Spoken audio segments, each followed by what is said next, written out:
Brought to you by Technopova Curve 5G. Discover new horizon.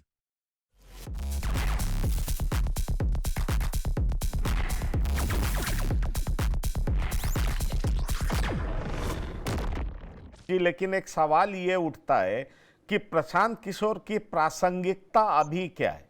एक strategist के तौर पर प्रासंगिकता थी, उन्होंने बनाया, लेकिन मुझे यह पता है कि वो बीजेपी और जेडीयू दोनों के साथ कैसे बार्गेन कर रहे थे, वो किस्सा भी मुझे पता है और ये मैंने स्टोरी भी लिखा है। ये मैं आपको बता सकता हूं कि वो बीजेपी को कहते थे नीतीश अपनी विरासत सौंपने जा रहे हैं और जेडीयू को कहते थे कि बीजेपी हमें उप मुख्यमंत्री बनाने जा रही है। फिर जेडीयू के 4 मंत्री उनसे मिले और इन्होंने 4 मिनिस्ट्री मांगा अपने लिए। यह सच है कि इनकी हैसियत बहुत बड़ी थी। इनको चाहे प्रधानमंत्री मोदी हो चाहे नीतीश कुमार हो, दोनों बहुत इंटेलिजेंट मानते थे, समझते थे और अपने साथ रखना चाहते थे, अपनी टीम में रखना चाहते थे। पर अभी का जो वर्तमान स्वरूप है पंकज भारतीय जी, मैं जो सवाल करना चाह रहा हूं, नीतीश पे आक्रामक होना, उनके खिलाफ बोलना और तेजस्वी को नौमी फेल करार देना, क्या बीजेपी के लिए रास्ता साफ कर रहे हैं प्रशांत किशोर? आप ऐसे देख रहे हैं क्या?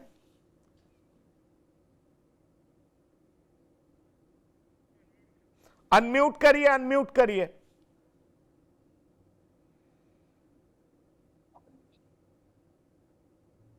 पंकज जी, अगर आप प्रशांत किशोर जी की राजनीति को देखेंगे तो बड़ा ही स्पष्ट है कि पहले भले हुए रणनीतिकार थे, लेकिन अब वो खुलकर उनकी राजनीतिक महत्वाकांक्षाएं सामने आ रही है और उसी का परिणाम है कि उन्होंने जनसुराज का निर्माण किया है। ये अलग बात है कि वो कहते हैं कि उन्होंने पार्टी का निर्माण नहीं किया है, लोगों ने बनाया है, लेकिन ये पूरी सच्चाई नहीं है। अब रही बात, आप गौर करेंगे एक चीज की, जो प्रशांत किशोर जब भी बात करते हैं तो उनके टारगेट पर नीतीश कुमार और तेजस्वी यादव ही रहते हैं।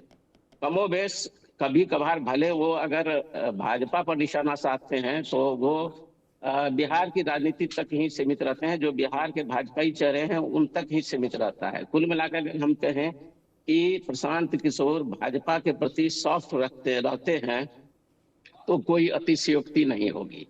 अब रही बात कि प्रशांत किशोर जो है, सो मेरा मानना है कि 2025 की वह राजनीति नहीं देख रहे हैं।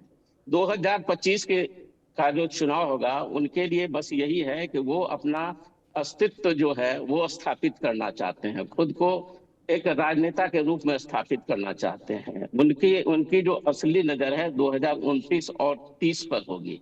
इसकी वजह ये है कि वो देख रहे हैं कि जो अब जो है सो नीतीश कुमार को अगर वो मानसिक रूप से अस्वस्थ बताते हैं तो उनके पीछे भी उनकी रणनीति यही होती है कि वो जानते हैं कि आने वाला जो कुछ साल है, 2-4 साल के बाद उस स्थिति में नीतीश कुमार नहीं होंगे तो वहां पर उनको स्पेस दिखाई पड़ता है।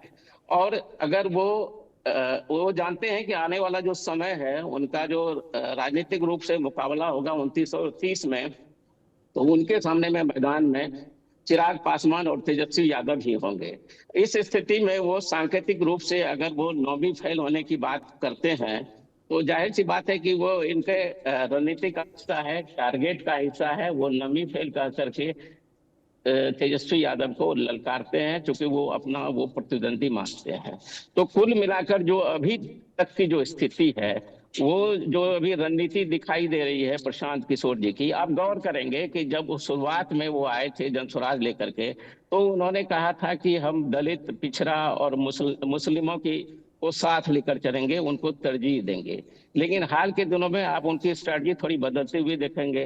वो अभी जो उनके राष्ट्रीय अध्यक्ष बने हैं उदय सिंह जी, वो सवर्ण हैं, राजपूत बिरादरी से आते हैं। तो कुल मिलाकर के थोड़ा सा उनका अब जो है उनकी राजनीति अब थोड़ी बदलती हुई नजर आ रही है।